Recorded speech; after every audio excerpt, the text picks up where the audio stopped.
priatelia, zdravím vás po 5 dňoch od teda nastavenia medníkov, ako som vám ukazoval videu predtým.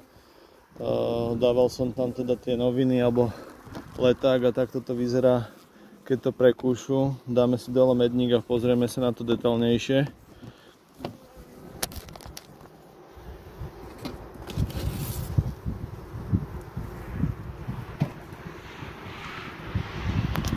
Keď dostali včely silu, tak takto vykúsali tie noviny vlastne a dostali sa do medníka a týmto spôsobom vlastne sa to včelstvo rozšírilo.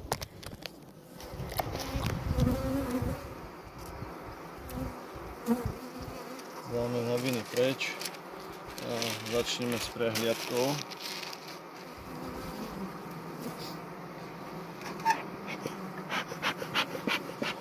Musíme potom pozrieť aj medník, že či tam nie je matka.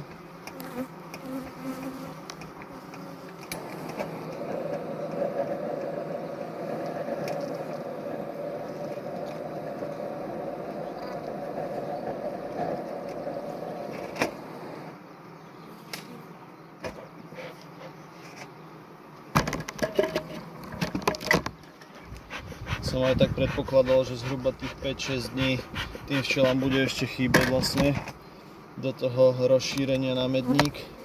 Takže som to spravil týmto spôsobom. Mnohí máte včelári iné spôsoby, ako rozšíriť včelstvo, alebo teda v správny čas rozšíriť včelstvo. Toto je môj spôsob, nikomu neradím, len teda ukazujem môj spôsob, ako to robím už 6 rokov pri slabých včelstvách, aby sa nemusel teda chodiť zo začiatku každé 4-3 dni ich pozrieť a rozširovať, alebo teda zabraňovať rojovej nálade, keď teda je všetko rozkvitnuté. Tak to robím týmto spôsobom. Už sú tu misky.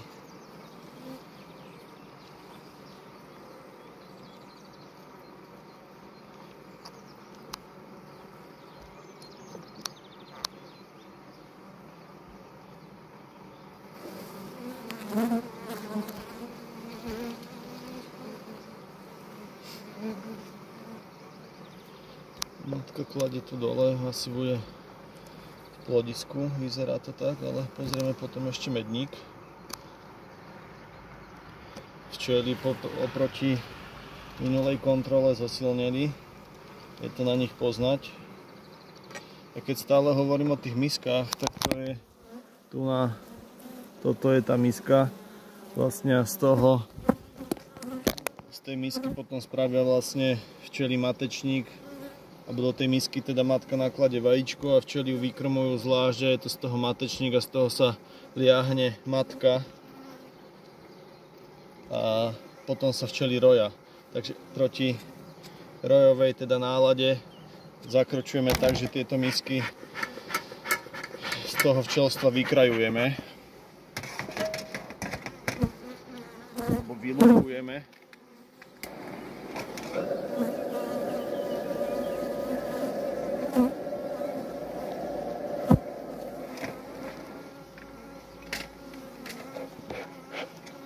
Tým spôsobom teda zabraňujeme rojovej nálade včiel.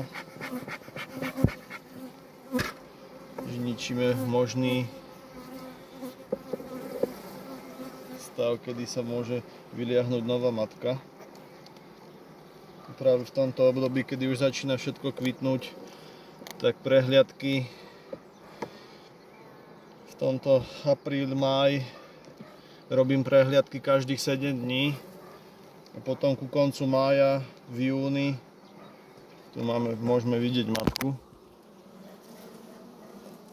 Tu na tento rámik zatiaľ obkladá vajíčkami.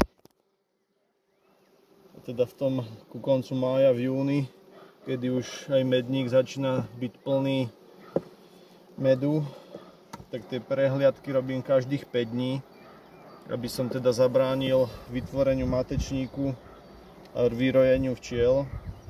A vlastne si aj sledujem množstvo medu v medníku a potom ho teda, keď je plný medník, tak ho tak med vytáčam. Tu môžeme vidieť, že ešte nemajú nakladené. Takže super, matka je v plodisku, takže medník nemusíme nejak kontrolovať.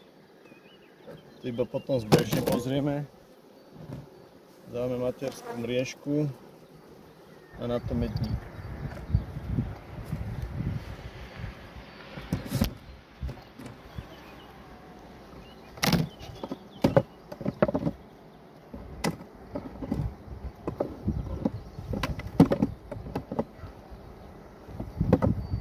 Včely už chodia aj do medníku, takže